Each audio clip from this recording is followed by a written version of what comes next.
आज हम Paulo Ferraro के बारे में थिंकर है करने जा रहे हैं वेस्टर्न थिंकर के बारे में। आपको दिख रहे हैं दाढ़ी वाले अंकल, ये पॉलो फेरेरो है। ठीक है, ये ब्राजील से बिलोंग करते हैं। इनका जो जीवन काल है वो 1921 से 1997। ठीक है, आप में से कई लोग पैदा हो चुके होंगे जब इनकी मृत्यु हुई, तो मतलब ऐसा है कि पूरा लंबा जीवन था इनका 1921 से 1997 तक का। ब्राजीलियन थे, बहुत अच्छे शिक्षक, बहुत अच्छे फिलोसोफर। और देखिए इन्होंने इनका छोटा सा स्टार्टिंग में इन्होंने लॉयर के तौर पे काम किया, फिर ये वहां से सेटिस्फाई नहीं हुए। फिर इन्होंने क्या किया, पोर्टुगीज सेकेंडरी स्कूल्स में पढ़ाया 1941 से 1947 तक। इसके बाद इन्होंने एडल्ट एजुकेशन, साक्षरता पे भाई इनका बड़ा काम है, क्योंकि ब्राजील में और साउथ अमेरिका पे जहां पर ये एक बार गए तो वहां पे खास ब्राजील वहीं पे है। ठीक है, तो मिल गया कहा था में ये जो गए तो वहाँ के तो थे ही, वहाँ कहाँ गए। मतलब बात ये है कि वहाँ पर इन्होंने देखा कि भाई बहुत अनपढ़ जो है किसान है, ठीक है, तो उनको साक्षर कैसे किया जाए, उनकी पढ़ाई को लेकर इन्होंने बड़ी बात की। वर्कर्स को ट्रेन कैसे किया जाए, उनके ऊपर इसका काम था। ठीक है, भाई देखिए अब ये चलिए आप इनकी किताबों के नाम देखिए, आपको इंग्लिश में ही याद करने चाहिए किसी भी फिलोसोफर की बुक्स के नाम, क्योंकि हिंदी में ट्रांसलेट करके करेंगे तो वो भूल जाते हैं, उनका वर्ड ही ट्रांसलेशन अलग हो जाता है। ठीक है, तो लिखिए सबसे इंपॉर्टेंट किताब इनकी थी पेडागोजी ऑफ द ऑप्रेस्ड। ये इतना इंपॉर्टेंट क्वेश्चन है कि यूजीसी नेट तक में ही आता है।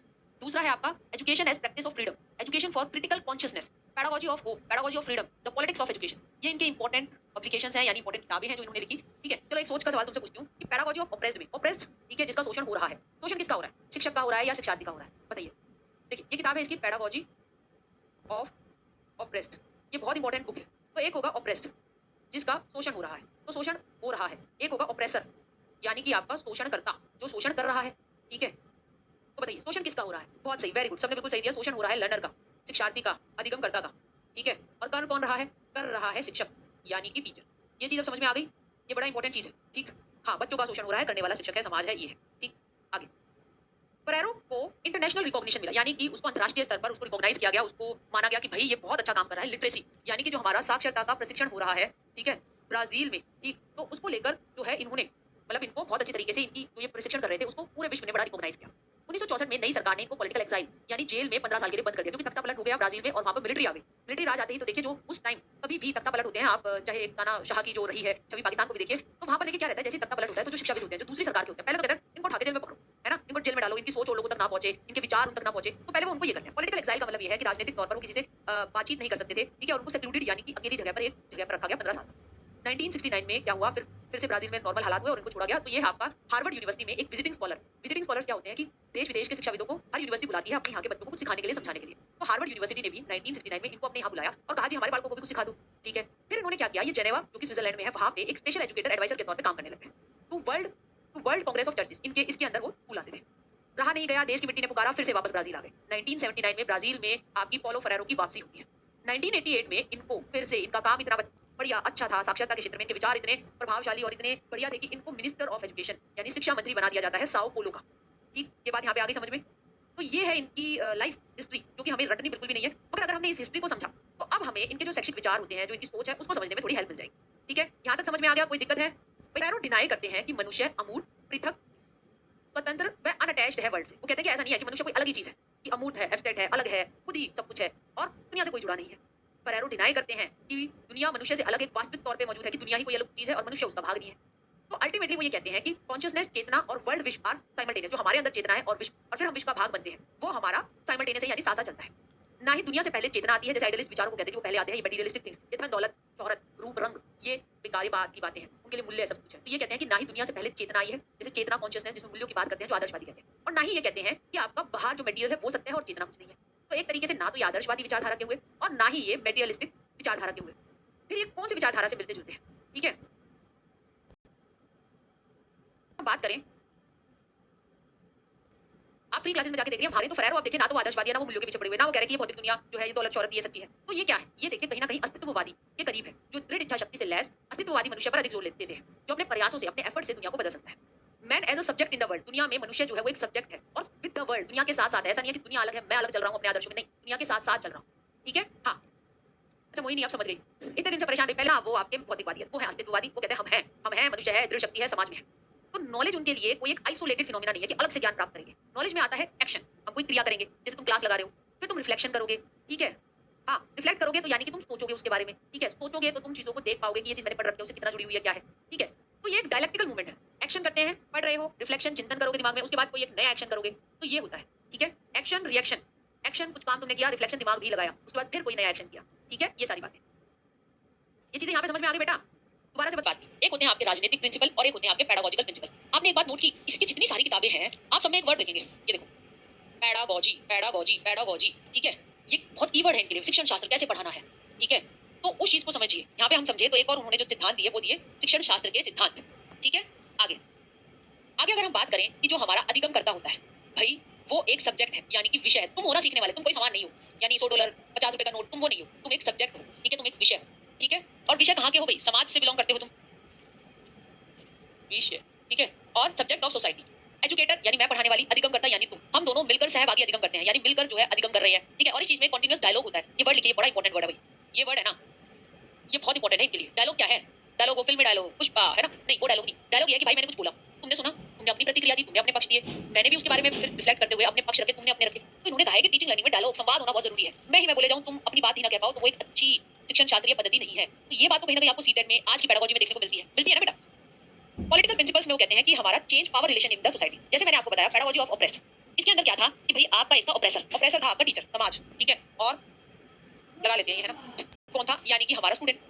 अब देखिए क्या होता है कि डोमिनेंट होता है, डोमिनेंट यानी कि जिसकी सत्ता चलती है, सत्तावादी लोग। वो क्या करेंगे कि जो उनके नीचे जो लोग हैं उनको दबाकर रखें ताकि उनका चलता रहे, उनका सिलसिला है ना। जैसे नेता लोग जो है वो जनता को गुमराह करते हुए, बेवकूफ बनाते हुए चलते हैं ताकि उनकी चीजें बनी रहे, वो सत्ता में बने रहे, नोट छापते रहे। तो इन्होंने कहा कि पॉलिटिकल प्रिंसिपल में जरूरत है कि पावर रिलेशनशिप समाज में बदले। Collective power over all structures of society, सामूहिक शक्ति निकल कर आए सभी स्ट्रक्चर सोसाइटी में।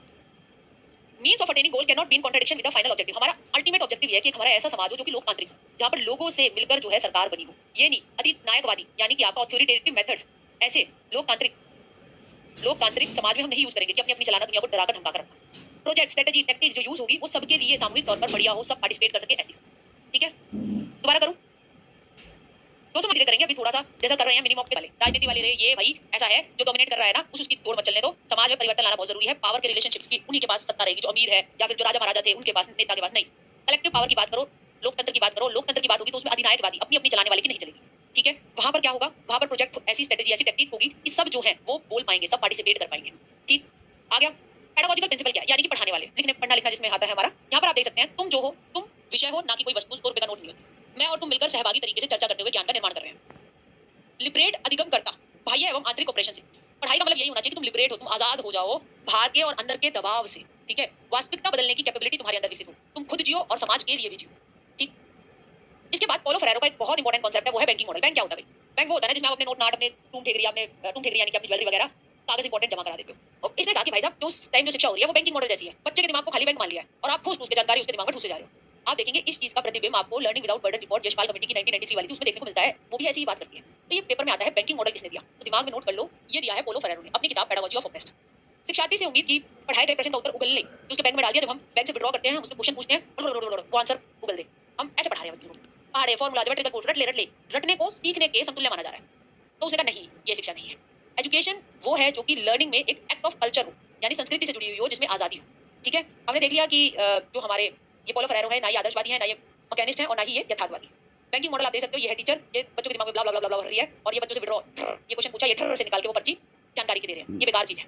किसी बैंक की तरह याददाश्त में तथ्य रखना और निकाले जाना। टीचर छात्रों के दिमाग में बैंक में ज्ञान जमा कर रही है, और बच्चे अपने जरूरत पड़ने पर उसको उगल रहे हैं। ये तो गलत बात है, इसको कुछ समझ तो हो नहीं रही, ये तो रट्टा मार है, प्रेशर पड़ता है इससे। और क्या हो रहा है? जो डोमिनेट यानी ऑप्रेसर, यानी शोषण करता, ठीक है, वो डोमिनेट और कंट्रोल करेगा ऑप्रेस को। वो चाहेगा उसके नीचे जो दबे कुचले हैं वो दबे ही रहें। ठीक है, तो अपने इंटरेस्ट के लिए वो चाहेगा कि ये ज्यादा पढ़ लिख लिए तो फिर तो ये तो हमारे साथ हमारी पोस्टों पे भी आ जाएंगे। तो वो ऐसा चाहेगा ही नहीं कि ये पढ़े, उनको उस तरीके की एजुकेशन क्योंकि सोचने पे मजबूर करे, ऐसी देने के पक्षधर ही नहीं होगा। बैंकिंग मॉडल क्या है? एक वर्टिकल मॉडल है। वर्टिकल यानी कि आपका ये वाई एक्सिस वाला। ठीक है, टीचर से स्टूडेंट में ज्ञान धड़ धड़ धड़ धड़ नीचे की ओर जा रहा है। ठीक है, शिक्षक केंद्रित पाठ्यक्रम है। सूचना को आप गैर संदर्भित अध्यापन करा रहे हैं, यानी अनकॉन्टेक्सुअल, यानी बिना संदर्भ के जोड़े बस यूं ही पढ़ाए जा रहे हैं।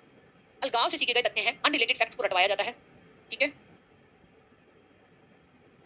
इसके बाद आ गया आपका मुख्य धारा, मेन स्ट्रीमिंग किया जाता है कि सब में यही हो जाए। और स्मरण और पुनरुत्पादन, यानी मेमोरी और रिप्रोडक्शन ऑफ फैक्ट्स, यानी कि बस जो क्वेश्चन पूछे अगर रटे हुए हैं तो उनकी उल्टी कर दो, तभी माना जाएगा तुम्हें आता है।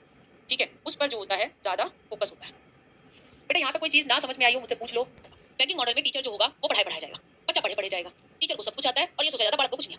टीचर खुद सोचेगी, बच्चे से लेगी ऐसे ही सोच जैसे मैं सुनवा रही हूँ।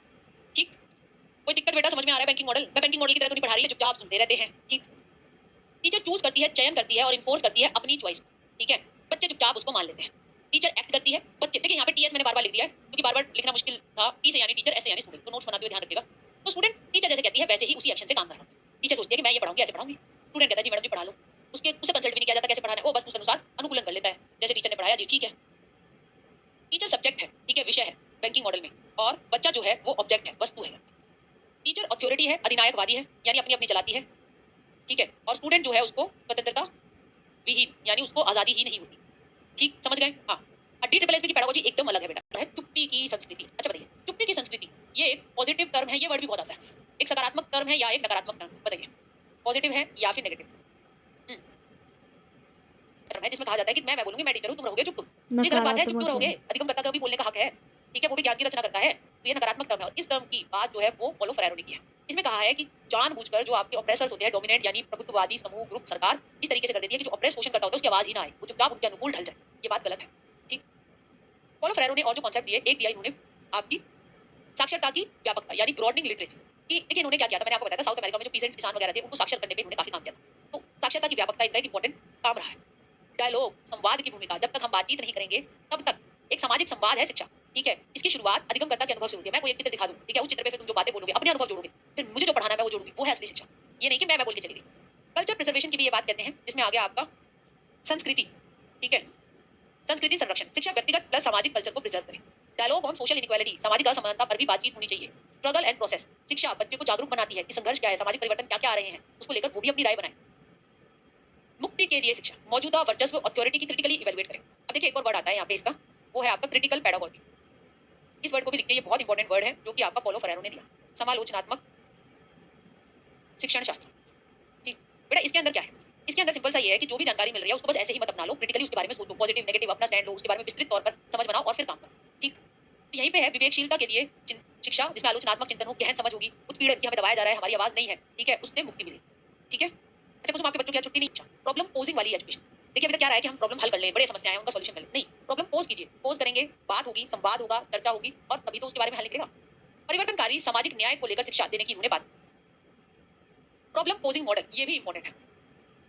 जी हाँ प्रीति, ठीक है, बस समस्या प्रस्तुत करने वाली शिक्षा कि आप समस्या को भाई प्रस्तुत करते हैं। फेरेरो ने कहा कि भाई आदमी जो है ना उसको हम जानवर की तरह नहीं देख सकते। Man is the only one to treat not only his actions but his very self as the object of his reflection. देखिए पशु है, रोटी खाता है, सेक्स करता है, बच्चे करता है, और बस मतलब इस तरीके से पॉटी की और उसका जीवन ऐसे पूरा। मगर मनुष्य ही एक ऐसा बंदा है जो कि क्या करता है, एक्शंस करता है, क्रियाएं करता है, और उनके बारे में फिर सोचता भी है। उसने मुझे ओह ऐसे बोला था, मैं तो उस टाइम सोचा ही नहीं। रात को सोने से पहले आते हैं ऐसे ख्याल दिमाग में कि ये बात उसने ऐसे बोल दी, एक तो मैसेज आएंगे, तूने सुना उसने ऐसे कहा था, फिर आप सोचोगे हाँ उसने तो यार ऐसे कहा था, मैं तो ध्यान ही नहीं दिया। तो मैन ही, मनुष्य ही ऐसा बनता है जो कि अपने एक्शंस के बारे में और ऑब्जेक्ट भी है अपनी रिफ्लेक्शन के बारे में, अपने बारे में, हाँ मैंने ये बात शायद ऐसे बोल दी, उसको बुरा लग गया होगा। तो ये चीज उसको डिस्टिंग्विश करती है जानवर का। जानवर चिंता विंता नहीं करते ना, सोचते साचते, ठीक है, अपना खाया पिया और बस। ये रिफ्लेक्शन, ये चिंतन करना ही मनुष्य को मनुष्य बनाता है। फेरेरो ने अधिगमकर्ता को क्रिटिकल थिंकर्स बनाने को लेकर बात की, समालोचनात्मक चिंतन बनाओ, जिसमें वो समस्या को पोज करेंगे, प्रस्तुत करेंगे, समस्या को प्रस्तुत करेंगे, क्रिटिकली इन्वेस्टिगेट करेंगे कि समस्या का भाई क्या क्या हल हो सकता है। ठीक है, और जो डोमिनेंट कल्चर या ऑपरेसर है, जो प्रभुत्ववादी है, उससे वो उसने बोल दिया तो सही होगा, ठीक है, ये है तो सही होगा, इसने बोला है नहीं, अपने आप को डिसआइडेंटिफिकेशन यानी कि उसका आइडेंटिफाई ना करके भी अपने हिसाब से सोचकर अपना स्टैंड लेने की क्षमता विकसित करें। सीखने का चक्कर, ठीक है, अभी चक्कर तो ज्यादा लड़की का चक्कर है ना भाई, वाह ये लड़की का चक्कर है मेरा फेरी में, तो भाई लड़की का चक्कर नहीं है, ये है सीखने का चक्कर। ठीक है, चक्कर काट के हम घूम के देखते हैं, ठीक है। हाँ, तो देखिए सीखने के चक्कर में क्या है, नॉन हायरार्किकल क्लास मॉडल यानी कि गैर पदानुक्रमित वर्ग मॉडल। अब ये क्या है भाई, देखिए बात ये है कि बच्चे के संदर्भ से, ठीक है, जो उनका कॉन्टेक्स्ट है उससे जोड़कर चीजों को पढ़े। लोकतांत्रिक स्पेस होना चाहिए जहां पर वो बात कर सके, और ऐसा माहौल देखिए आपको बनाना पड़ेगा, वो अपने आप से नहीं होता कि कोई एक माहौल आप अपनी क्लास में हर शिक्षक क्रिएट करता है। एक शिक्षक ऐसा माहौल क्रिएट करता है जैसे कि मेरी क्लास के बच्चे कहते हैं हमारे वो भी टेबल पे भी आके काम करने लगे, तो मैं डर ही लगता हूं उनसे। फर्स्ट क्लास जाएंगे और उनको पता है कि ये नहीं कहेगी कुछ भी, ठीक है, उससे पहले क्या रहता है कि उनके पूर्व अनुभव भी रहे, उनको पता है कि कुछ उनसे बहुत दूरी बनाकर उन्हें डर लगता था उनसे। तो लोकतांत्रिक स्पेस जहाँ पे बच्चा बोल पाए कि मैडम ये कह रहा है, ठीक है, शिकायत के अलावा और भी अपने अनुभव, मैंने आज ये देखा वो देखा, ये तमिल मूवी देखी। तो भाई बात यह है कि ऐसा माहौल आपको बनाना पड़ता है, कोई लेकर पैदा नहीं होता, ठीक है, आपको ये क्रिएट करना पड़ता है जहाँ पर सांस्कृतिक लिंग और अन्य स्थिति संबंधी शक्ति संबंध और सर्टिफिकेशन की अमीर गरीब जो है लिंग भेद हो रहा है, उन सारी चीजों को आप चैलेंज देते हैं। ठीक, ये क्रिटिकल एंड लिबरेटिंग डायलॉग होगा। अब ऐसे माहौल के अंदर जो होगा महत्वपूर्ण और मुक्तिदायक संवाद होगा यानी बातचीत होगी, और हमारा कल्चर सर्कल सांस्कृतिक मॉडल बनेंगे। और इस मंडल के अंदर, इस सर्कल के अंदर आपके 12 से 25, ठीक है, 12 से 25 स्टूडेंट्स और सम टीचर्स होंगे, ठीक है, 12 से 25 तो अधिगमकर्ता होंगे, ठीक है, और कुछ टीचर्स होंगे। ये हार्ट है आपका फेरेरो की पेडागोजी का। दोबारा समझा दूं, एक का मतलब है ऑल्सो नोन एज, ठीक है, ऑल्सो नोन एज, ठीक है, इस नाम से और जाना जाता है। दोबारा बता दूं एक बार, देखिए आपने क्लास में कैसा माहौल बनाया जहां बच्चे बोल पा रहे हैं, ठीक है, तो वहां पे संवाद होगा, वो क्रिटिकल होगा, पूछेंगे उसके पॉजिटिव नेगेटिव पक्ष, और लिबरेट होगा, दिमाग को खुलेगा, और वहां पर संवाद होगा। क्या बनेंगे, कल्चर के सर्कल्स, ठीक है, वो जो सर्कल्स हैं जिसमें आपके 12 से 25 बच्चे हैं, एक दो टीचर हैं, और जो बातचीत हो रही है वो बढ़िया है, शिक्षण शास्त्र वो बढ़िया है, बातचीत है, संवाद है। Generative themes and codification. अब देखिए जैसे मैंने आपको बताया कि फेरेरो काम कर रहे थे अनपढ़ वयस्क किसानों से, तो उन्होंने अधिगम सर्कल्स को लेकर कहा कि भाई ऐसा कोई चित्र दिखा देते हैं, ऐसी कोई ड्राइंग दिखा देते हैं, पोएम दिखा देते हैं जहां पर, और वो चीज कहलाएगी कोडिफिकेशन। जैसे मान लीजिए कि एक किसान वो वो वाली कहानी थी ना, वो प्रेमचंद वाली जो 2 बैल वाली, ठीक है, वो दिखा दिया। उस कहानी का एक चित्र दिखा दिया। और जो आपके एडल्ट प्रौढ़ शिक्षा कार्यक्रम होते हैं, वहाँ पर देखिए फिर एक चर्चा का टॉपिक मिल गया। किसान है, वो महसूस करता है, वो जानता है कि बाकी किसान आत्महत्या कर रहे हैं, क्यों कर रहे हैं, ठीक है। तो ये कोडिफिकेशंस के तहत उनको फोटोग्राफ, ड्राइंग, पोएम या कोई भी सिंगल वर्ड दिखाया जाए, फिर उस पे वो जितनी बातचीत करेंगे, तो वो एक अच्छा संसाधन होगा जिसके तहत आप मिलकर उनको शिक्षा ग्रहण करा सकते हैं। तो ये कहलाती है जनरेटिव थीम्स और कोडिफिकेशंस। अधिगम वक्र जैसे हमने आपको बताया, उसमें क्या होता है, एक समस्या दो। चलो भाई, क्या हो गया, सबसे पहले प्रॉब्लम पोजिंग यानी समस्या पोज करना, ठीक है, जिसको हम यहाँ पर और लिखेंगे समस्या प्रस्तुत क्रिया। आगे क्या कर सकते हैं, उसका क्रिया की योजना। लर्निंग साइकिल सर्कल के ये स्टेप हैं, ठीक, यहाँ तक समझ में आया। गोल है ओवरकम करना, प्रॉब्लम को रेज करना, अवेयरनेस और क्रिटिकल कॉन्शियसनेस यानी कि आपका समालोचनात्मक कॉन्शियस यानी अंदर से चेतना। इसको कॉन्साइंटाइजेशन ये शब्द भी जो है इंपॉर्टेंट है, जो कि आपका फरार में दिया है, ताकि एंड हो ऑपरेशन का व्यक्तिगत और सामूहिक जीवन। थियरी में उसे क्या कहा, एक्शन, रिफ्लेक्शन, अगेन फिर एक्शन, ठीक है, और ये सब कहलाता है प्रैक्टिस। एजुकेशन एक कॉन्सेप्ट है जिसमें आप ज्ञान की रचना करते हैं। लर्नर जो है वो सब्जेक्ट है, वो कोई वस्तु नहीं है। टीचिंग लर्निंग में समान भागीदारी से ज्ञान जो होता है वो बनाया जाता है और एक कॉन्टिन्यूअस डायलॉग, निरंतर संवाद जो है वो होता रहता है। तो ये है हमारे पोलो फेरेरो। आपको ऐसा भी लगा होगा इसी डेट की सारी बातें मैंने वही तो बताई है, इसमें क्या नया इंपॉर्टेंट है, ठीक है। तो बेटा ज्ञान का शौक करने की बिल्कुल भी जरूरत नहीं, आपको आता है तो आप, ठीक है, आप और रोज नया कुछ सीखते हैं। जब मैंने आज जितना सीखा मैंने इसको लेकर फिर और पढ़ा, तो मैंने दो चीज और सीखी, लिंक का था, ठीक है। प्रॉब्लम पोजिंग एजुकेशन को लेकर इनका काम था, ठीक है। डायलॉग यानी संवाद, बड़ा इंपॉर्टेंट कहा इन्होंने। क्रिटिकल पेडागोजी पर इनका काफी काम था, ठीक है। लर्निंग बात की, ठीक है, ब्राजील के थे ये। इन्होंने लिटरेसी, अडल्ट लिटरेसी पे भी काफी काम किया। और बताइए, गैर संदर्भित अध्ययन को इन्होंने बेकार माना। वो देखिए यहीं पे आ जाएगा, बैंकिंग मॉडल गैर संदर्भित होता है, टीचर सेंटर्ड होता है। इन्होंने प्रिंसिपल्स दिए दो तरीके के, एक तो दिया आपके राजनीतिक वाले पॉलिटिकल, और एक दिए पेडागोजिकल। पेडागोजिकल ज्यादा इंपॉर्टेंट है क्योंकि उसमें जो हमारा लर्नर है वो विषय है, सब्जेक्ट है, वो वस्तु नहीं है, ठीक है। टीचर एंड स्टूडेंट को कंस्ट्रक्ट करते हैं ज्ञान को, ठीक है, नॉलेज। और बताइए, हाँ, और अस्तित्ववादी थे। शिक्षा मंत्री साहब बोल के रहे, ठीक है। पेडागोजी So हो, हाँ, thank knowledge is you not so isolated much from for learning, knowledge listening. Bye isolated bye. तरीके से